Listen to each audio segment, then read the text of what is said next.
दुःखद वातावरणात राजकीय चर्चा, अशावेळी राजकीय चर्चा करणं योग्य नाही असं रोहित पवारांनी म्हटलंय. हात जोडून विनंती, राजकीय चर्चा थांबवा असं सुद्धा त्यांनी म्हटलंय. ट्विटरवरून रोहित पवारांनी राजकीय मंडळींना ही विनंती केलेली आहे. पाहूयात काय म्हणालेत रोहित पवार.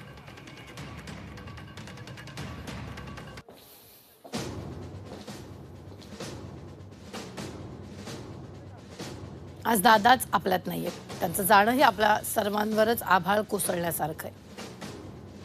आणि अशा वातावरणात कुणीही राजकीय चर्चा करणं योग्य वाटत नाही. त्यामुळे पवार कुटुंबातील एक सदस्य म्हणून माझी सर्वांनाच हात जोडून विनंती आहे की दादांच्या आत्म्याला क्लेश होईल, त्यांच्या विचारांना ठेच पोहोचेल आणि त्यांच्या स्पष्ट आणि परखड स्वभावाला साजेसं वाटणार नाही, असं तुर्तास तरी कुणीही न बोलणंच अधिक योग्य ठरेल. भविष्यात यथावकाश चर्चा करायला काही अडचण नाही.